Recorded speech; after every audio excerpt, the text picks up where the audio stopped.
Descubrí que mi padre adoptivo intentó anular mi adopción tras casarse otra vez. El juez lo rechazó y lo obligó a cumplir. Me asignaron un tutor, y al cumplir 18, lo demandé por daño emocional.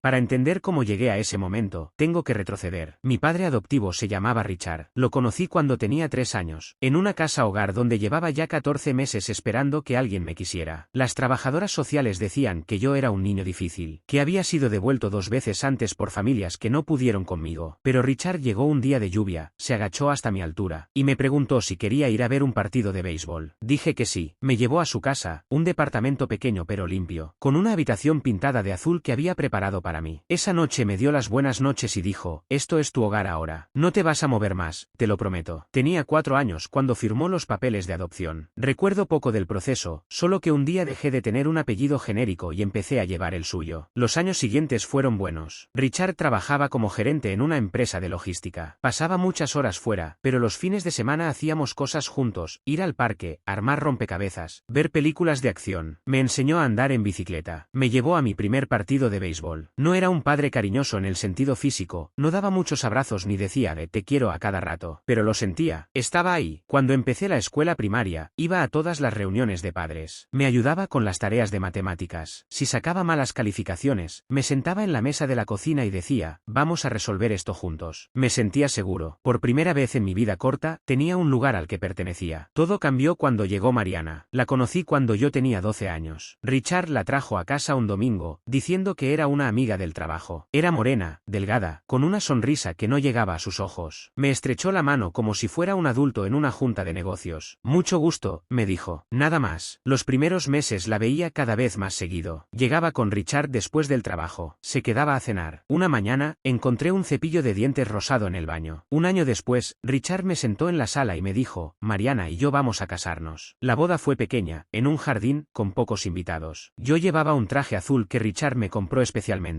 Esa noche, durante la recepción, Mariana se acercó a mí mientras Richard hablaba con unos amigos. ¿Estás contento?, me preguntó. Claro, mentí. Bien, porque las cosas van a cambiar en la casa. Y necesito que entiendas que ahora soy yo quien manda. No supe cómo responder. Tenía 13 años recién cumplidos. Las reglas empezaron al día siguiente. Ya no podía agarrar comida cuando quisiera. No te comas las galletas. Eso es para la cena. Pregunta antes de abrir el refrigerador. Un día llegué de la escuela y encontré un letrero pegado en la puerta de la nevera: horario de comidas. Desayuno 7 a 7:30, almuerzo 1 a 2, cena 7 a 8. Fuera de ese horario no se sirve comida. Le pregunté a Richard al respecto. Es para que tengas disciplina, me dijo, sin mirarme. Estaba viendo la televisión. No tengo hambre a las 7. Llego de la escuela a las 3:30. ¿Puedo comer algo entonces? Habla con Mariana. Hablé con Mariana. No, las reglas son para todos. Si tienes hambre, esperas. Esa noche, a las 10, mi estómago rugía. Me levanté en silencio, fui a la despensa y tomé 2 galletas saladas. Al día siguiente, Mariana las había contado. Me enfrentó en la mesa del desayuno. Me castigaron sin televisión por una semana. Esa fue la primera vez que sentí que algo estaba profundamente mal. Las reglas se acumulaban como una pila de platos sucios. No podía ver ciertos canales de televisión porque eran violentos. No podía tener amigos en la casa porque molestaban. No podía usar la lavadora después de las 8 porque hacía ruido. No podía dejar mis zapatos en la entrada porque era sucio. Cada semana había una regla nueva. Y cada semana, Richard decía menos. Si intentaba hablar con él, me respondía con monosílabos. Si le pedía ayuda con la tarea, me decía: pregúntale a Mariana. Pero Mariana no sabía de matemáticas. O no quería saber. Una noche, después de que Mariana me gritara por dejar la luz del baño encendida, escuché que hablaban en su habitación. La puerta estaba entreabierta. Ya no puedo con él, dijo Mariana. Es un desastre. No respeta nada. Ya sé, respondió Richard. ¿Y qué vas a hacer? Porque yo no voy a vivir así. Silencio. Voy a pensar algo. No sabía que ese algo era como deshacerse de mí legalmente. El punto de inflexión llegó 3 meses después. Era sábado. Richard y Mariana habían salido a hacer unas compras. Me dejaron en casa con la instrucción de limpiar mi habitación y lavar los platos. Limpié, lavé. Terminé en 1 hora. Encendí la televisión en la sala. Estaba viendo un programa de naturaleza cuando escuché la llave en la puerta. Entraron Richard y Mariana. Detrás de ellos, venía una niña. Una niña pequeña, de unos 5 años, con el pelo rizado y una mochila rosada. Esta es Sofía, dijo Mariana, sonriendo por primera vez en meses. va a vivir con nosotros. La niña me miró con ojos grandes. Sonrió. Richard la tomó de la mano y la llevó a la habitación que alguna vez fue mía, la que habían prometido remodelar para mí. Ahora tenía una cama con sábanas de unicornios y un estante lleno de peluches. Sofía se instaló rápido. Era una niña dulce, risueña, que me seguía a todas partes llamándome hermano. No era su culpa. Ella no tenía nada que ver. Pero ver cómo Richard la trataba me destruía. Con Sofía, Richard era el padre que yo recordaba. Jugaba con ella, la cargaba, le daba besos en la frente, le compraba helado sin que ella lo pidiera, la llevaba al parque los domingos. Yo me quedaba en casa con Mariana. Esa noche, escribí en un cuaderno que nadie veía: ya no soy su hijo, solo soy el estorbo que no sabe cómo irse. Pasaron 6 meses. Sofía ya estaba completamente integrada. Un día, Mariana me llamó a la cocina. Necesito que firmes esto, dijo, deslizando un papel hacia mí. Era una hoja impresa con letras pequeñas. No entendí la mitad de las palabras. ¿Qué es? Un documento que dice que estás de acuerdo con quedarte en casa de tus abuelos unas semanas. Van a venir por ti el viernes. Mis abuelos. ¿Cuáles abuelos? Los padres de Richard. Van a cuidarte mientras nosotros viajamos. ¿Viajan a dónde? Disney. Sofía quiere conocer a los personajes. Sentí un nudo en la garganta. Nunca me habían llevado a Disney. ¿Puedo ir yo también? No, el boleto de avión es caro. Y además, tú tienes exámenes en la escuela. Era mentira. Mis exámenes eran en un mes. No voy a firmar nada sin leerlo bien. Mariana frunció el ceño. No seas desconfiado. Es solo para que tus abuelos puedan recogerte de la escuela. No son mis abuelos. ¿Qué dijiste? Que no son mis abuelos. Son los padres de Richard. No tengo ningún vínculo legal con ellos. Mariana me miró con odio. Un odio puro, sin filtro. ¿Vas a firmar esto o vas a ver lo que pasa? Guardé el papel en mi mochila. Lo voy a leer con calma. Te lo devuelvo mañana. Esa noche, mientras todos dormían, saqué el documento y lo leí con una linterna. Decía, en letra pequeña al final: el menor acepta voluntariamente la suspensión temporal de la patria potestad y su reubicación en el domicilio de terceros, sin que ello implique responsabilidad alguna para el adoptante. No decía nada de quedarte con tus abuelos unas semanas. Decía que Richard quería transferir la custodia a sus padres, sin fecha de regreso. Al día siguiente, cuando Richard llegó del trabajo, lo enfrenté. ¿Qué es este documento? Lo vio, palideció un poco. Es solo por mientras viajamos. No dice eso. Dice que quieres que me vaya a vivir con tus padres. Es temporal. ¿Cuánto tiempo? No lo sé. Unos meses. Y después, ya veremos. Ya veremos qué. Si me quedo allá para siempre. Richard no respondió. ¿Ya no me quieres?, pregunté, con la voz quebrada. Nunca dije eso. No lo dices, pero lo demuestras. Richard suspiró. Se sentó en el sofá. Las cosas han sido difíciles desde que Mariana llegó. Tú y ella no se llevan bien. Y yo no puedo estar en medio de los dos todo el tiempo. Entonces, me mandas lejos. Te mando con mis padres. Ellos te pueden dar atención que yo no puedo. ¿Y Sofía? ¿Qué pasa con Sofía? Ella sí se queda. Sofía es pequeña. Necesita estabilidad. Yo también necesito estabilidad. Tú me adoptaste. Richard se levantó. Eso fue hace muchos años. Las cosas cambian. Las cosas cambian. O tú cambiaste. Las dos cosas. Richard, por favor, no me mandes lejos. Voy a portarme bien. Voy a hacer lo que diga Mariana. Solo no me mandes lejos. Richard me miró. Por un segundo, vi algo en sus ojos. Algo que reconocí de cuando era niño. Luego, Mariana apareció en la puerta. Ya le dijiste. No terminamos, respondió Richard. Es simple. Firmas el papel y te vas el viernes. Quiero hablar con Richard a solas. No vas a manipularlo. Ya sé cómo eres. Siempre haciendo teatro para que él sienta lástima. Mariana, por favor, dijo Richard. ¿Vas a dejar que te manipule otra vez? Mira, Richard, yo ya estoy harta. O se va él, o me voy yo. Tú decides. El silencio duró una eternidad. Richard me miró. Miró a Mariana. Miró a Sofía, que estaba en el pasillo con su peluche. ¿Vas a firmar el papel?, me dijo. No fue una pregunta. Fue una sentencia. Esa noche, no dormí. Me quedé despierto hasta las 3 de la mañana, repasando todas las conversaciones, todas las señales, todos los momentos en los que supe que algo andaba mal. Todo había sido un proceso. Mariana había ido empujando los límites, y Richard había ido cediendo. Hasta que llegaron a este punto, querían deshacerse de mí. Al día siguiente, mientras ellos trabajaban y yo estaba en casa, busqué en el archivero otra vez. Quería entender. Quería saber si había algo más. Y lo encontré. La petición para disolver la adopción era un documento legal mucho más serio que el que Mariana me había dado. Estaba redactado por un abogado. Tenía membrete de un tribunal. Y tenía una fecha de presentación, 2 semanas antes. Richard ya había iniciado el proceso legal. Leí el documento entero. Decía que yo era un menor conflictivo que había demostrado reiteradamente conductas disruptivas. Decía que la relación filial se había deteriorado irreversiblemente. Decía que Richard había intentado múltiples intervenciones sin éxito. Todo mentira. Yo no era conflictivo. Nunca había tenido problemas en la escuela. Nunca había robado, ni golpeado a nadie, ni hecho nada grave. Lo más conflictivo que había hecho en mi vida era dejar la luz encendida y comer galletas a las 10 de la noche. Pero ahí estaba, en un documento legal, pintado como un monstruo. Y al final, la petición petición, que se disuelva el vínculo de adopción entre el adoptante y el menor, dejando al menor bajo la tutela del Estado. Bajo la tutela del Estado. O sea, devuelto al sistema, a la casa hogar, a empezar de nuevo a los 15 años, sabiendo que ni siquiera el hombre que me había elegido me quería. Dejé el documento en su lugar, cerré el archivero, subí a mi habitación, me senté en la cama y no me moví por horas. No lloré, no grité, solo me quedé ahí, mirando la pared, sintiendo como mi cuerpo se vaciaba de todo sentimiento. Richard llegó a las 6 de la tarde. Escuché cómo saludaba a Mariana, como Sofía corría a abrazarlo. Luego tocó mi puerta. ¿Puedo pasar? Abre. Entró, me vio sentado en la cama. ¿Qué pasó? ¿Te sientes mal? Sí. ¿Qué tienes? Una pregunta. Dime, ¿por qué quieres disolver mi adopción? El color se drenó de su cara. ¿Qué dices? Encontré los papeles, la petición al tribunal, todo. Richard se sentó en la silla del escritorio. Pasó un minuto entero sin hablar. Eso no es lo que parece, dijo finalmente. Ah, no, porque a mí me parece que estás tratando de devolverme como si fuera un perro que ya no quieres. Es un proceso legal. Hay muchas cosas que no entiendes. Explícame entonces. Richard respiró hondo. Mariana y yo hemos estado teniendo problemas. Ella siente que no puede conectar contigo. El terapeuta de Mariana sugirió que quizás una separación temporal podría ayudar. El terapeuta de Mariana sugirió que me deshicieras de mí. No dijo eso. Dijo que quizás necesitas un entorno diferente, como una casa hogar, temporalmente. Y si no hay una familia que me quiera adoptar otra vez. Yo ya fui devuelto 2 veces antes de que tú me adoptaras. ¿Crees que alguien va a querer a un adolescente de 15 años con antecedentes de abandono? Richard no respondió. Contéstame. ¿Crees que alguien me va a querer? No lo sé, susurró. Esa fue la respuesta más honesta que me dio en toda la conversación. Y esa honestidad me destruyó más que cualquier mentira. Esa noche, escribí una carta. No para Richard, no para Mariana, para el juez. Le conté todo. La comida, las reglas, el cuarto de huéspedes, Disney, los abuelos falsos, el documento que me hicieron firmar, la petición para disolver la adopción. Terminé la carta con una frase que todavía recuerdo. Usted no me conoce, pero yo le pido que no me devuelva al sistema. No porque Richard sea un buen padre, sino porque ya no quiero que nadie me abandone otra vez. Al día siguiente, busqué la dirección del tribunal y envié la carta por correo certificado. No le dije nada a nadie. 3 semanas después, un trabajador social llegó a la casa. Se llamaba Martín. Tenía unos 40 años, barba canosa, y una carpeta llena de papeles. Buenos días, soy del departamento de la familia. Necesito hablar con usted sobre una petición de disolución de adopción. Richard palideció. Mariana puso cara de piedra. Nos sentamos en la sala. Richard y Mariana en un sofá, Martín en un sillón, yo en una silla aparte. Recibimos una carta, empezó Martín. Una carta muy detallada, escrita por un menor. En esa carta, el menor describe situaciones que, de ser ciertas, podrían constituir negligencia emocional y maltrato psicológico. Eso es mentira, interrumpió Mariana. Ese chico siempre ha sido un mentiroso. Señora, por favor, déjeme terminar. Cuando un menor envía una carta directamente a un tribunal, estamos obligados a responder. Martín leyó fragmentos de la carta en voz alta. Luego preguntó, ¿esto es cierto? Richard se llevó las manos a la cara. Las cosas son más complicadas de lo que parecen. Explíqueme entonces. El muchacho tiene problemas de conducta. No respeta las reglas. Ha sido agresivo con Mariana. Eso es mentira, interrumpí. Nunca he sido agresivo con nadie. ¿Puede darme ejemplos de esa agresividad? Preguntó Martín. Richard dudó. Una vez me contestó mal. Y otra vez, le dijo a Mariana que no era su mamá. Decirle a alguien que no es su madre no es agresividad. Algo físico. Gritos. Insultos. No, no exactamente. ¿Por qué este menor pasa tiempo en la biblioteca después de la escuela? No lo sé. Yo lo sé, dije. Porque no quería estar en una casa donde no me querían. Martín cerró su carpeta. Esto es lo que va a pasar. Voy a recomendar que se designe un tutor ad litem para el menor. Ese tutor va a entrevistar a todos, va a revisar la situación, y va a hacer una recomendación al juez. Mientras tanto, la petición de disolución queda suspendida. Y ustedes van a pensar muy bien si esto es lo que realmente quieren. Cuando Martín se fue, Mariana explotó. ¿Viste lo que hiciste? Llamaste a trabajadores sociales a nuestra casa. No llamé a nadie, solo escribí una carta. Eres un maldito manipulador. Mariana, cálmate, dijo Richard. No me voy a calmar. Este niño nos va a destruir. ¿Qué sigue? Que nos quiten a Sofía. Me levanté y fui a mi habitación. Cerré la puerta con llave. Escuché cómo discutían por 1 hora. Gritos, puñetazos en la mesa, llantos, luego, silencio. Y finalmente, un golpe suave en mi puerta. Era Richard. ¿Podemos hablar? Abrí. Entró. Tenía los ojos rojos. ¿Por qué escribiste esa carta? Porque no quiero que me devuelvan. Nadie te va a devolver. La petición dice lo contrario. La petición fue un error. Mariana me presionó. Su abogado le dijo que era posible. Yo no pensé bien las cosas. Ahora resulta que fue Mariana. Ella tenía razones. Pero yo debí manejarlo diferente. Richard, te quiero preguntar algo. ¿Me quieres? Richard me miró. Por un momento, vi al hombre que me llevó a mi primer partido de béisbol. Te quiero, dijo, pero sus ojos no brillaron. Y supe que no era verdad. No completamente. El tutor ad litem se llamaba Elena. Era una abogada especializada en derechos de menores. Llegó un martes por la tarde, cuando Richard y Mariana estaban en el trabajo. Todo lo que me digas es confidencial. Nadie más se va a enterar, a menos que tú quieras. Me pidió que le contara todo desde el principio. Empecé desde el día que Richard me adoptó. Le hablé de los partidos de béisbol, de las tareas de matemáticas, de cómo me sentía seguro. Luego le hablé de Mariana, de las reglas, de la comida, de la habitación, de Sofía, del documento falso, de la petición. Mientras hablaba, Elena tomaba notas. No me interrumpió. ¿Qué quieres que pase?, me preguntó finalmente. Quiero que Richard retire la petición. Quiero quedarme aquí. No quiero volver al sistema. Aunque Mariana te trate mal. Ella no me trata mal todo el tiempo. Solo me ignora. Y a veces me grita. Pero puedo sobrellevarlo. Y Richard ya no es el mismo. Pero tal vez si esto termina, pueda volver a serlo. Elena cerró su libreta. Un juez no va a disolver una adopción solo porque los padres ya no pueden. La ley es muy clara. La adopción es un vínculo permanente. Solo se puede disolver en casos extremos, como abuso o abandono comprobado. Sentí un alivio enorme. Entonces no me voy a ir. Las probabilidades están de tu lado. El día de la audiencia, me puse mis pantalones de vestir negros y una camisa blanca que Richard me compró para la ocasión. En el tribunal nos encontramos Elena, Richard, su abogado, y yo. Mariana no fue. No es mi problema, había dicho antes de salir. El juez era un hombre mayor, de gafas, con una toga negra. Nos miró a todos por encima de sus lentes. Señor Richard, usted ha presentado una petición para disolver la adopción de este menor. ¿Puede explicarme por qué? El abogado de Richard habló primero. Su señoría, mi cliente considera que la relación con el menor se ha deteriorado irreversiblemente. Ha habido conflictos constantes, falta de respeto, y el menor ha mostrado conductas que hacen inviable la convivencia. ¿Qué tipo de conductas?, preguntó el juez. Desobediencia, rebeldía, faltas de respeto a la nueva cónyuge de mi cliente. El juez se volvió hacia mí. Joven, ¿qué me puede decir usted sobre esto? Tomé aire. Su señoría, yo nunca he sido violento ni he tenido problemas graves en la escuela. Mis calificaciones son buenas. Nunca he robado ni he consumido drogas. Lo que pasa es que desde que mi padre se casó, las cosas cambiaron. Me cambiaron a un cuarto más pequeño. Pusieron reglas estrictas sobre la comida. Intentaron enviarme a vivir con los padres de mi padre sin decirme que era permanente. Y cuando me negué a firmar, mi padre presentó esta petición. Señor Richard, usted ha intentado terapia familiar. Richard negó con la cabeza. No, su señoría. Mediación. No, algún tipo de intervención profesional antes de llegar a este punto. No, su señoría. El juez suspiró. Señor, la adopción no es un contrato de compraventa. Usted no puede devolver a un hijo porque las cosas se pongan difíciles. Este menor tiene 15 años. Ha vivido con usted desde los 4. Usted es el único padre que ha conocido. Entiende el daño psicológico que le está causando con este proceso. Richard bajó la cabeza. Lo entiendo, su señoría. Entonces ordeno lo siguiente. La petición de disolución de adopción queda rechazada. Se ordena terapia familiar por un periodo mínimo de 6 meses. El menor permanecerá en el hogar bajo la custodia del señor Richard. Si en el futuro se presenta una nueva petición sin evidencia de abuso o abandono, será desestimada de plano. El juez golpeó su mazo. Audiencia concluida. Salí del tribunal sintiendo que podía respirar por primera vez en meses. Cuando llegamos a la casa, Mariana estaba en la sala. ¿Y bien?, preguntó. El juez rechazó la petición. Tenemos que hacer terapia familiar. ¿Terapia familiar? ¿Con él? Con los 3. No voy a hacer terapia con ese mentiroso. Entonces, nos van a quitar la custodia. Que se la quiten. Ese niño no es mi problema. Mariana, por favor. No, ya decidí. O se va él, o me voy yo. Y ya sabes lo que voy a hacer. Mariana se levantó, fue a su habitación, y cerró la puerta. Richard se quedó en la sala, mirando al vacío. Lo siento, le dije. ¿Por qué lo sientes? Tú no hiciste nada malo. Me siento culpable por todo esto. No seas. Esto no es tu culpa. Mariana se fue 3 días después. No hizo una escena. Solo empacó sus maletas una mañana mientras yo estaba en la escuela, y se fue. Cuando regresé, encontré a Richard sentado en el sofá, con una cerveza en la mano. Se fue, dijo. Mariana. Sí. Y Sofía. Se la llevó. Dice que va a pedir la custodia. ¿Y tú? ¿Vas a pelear por ella? No lo sé. Ya no sé nada. Me senté a su lado. Lo siento, Richard. Deja de disculparte. Es que me siento responsable. Si no hubiera escrito esa carta, si no hubieras escrito esa carta, yo te habría enviado a casa de mis padres. Y después de un tiempo, te habría abandonado. Y nunca me lo habría perdonado. Richard bebió un largo trago. ¿Por qué hiciste todo esto? Porque soy un cobarde. Porque cuando Mariana me dijo que te fueras, no supe decirle que no. Porque tenía miedo de quedarme solo. Pensé que si te ibas, las cosas volverían a ser como antes. Pero nada va a volver a ser como antes. Y ahora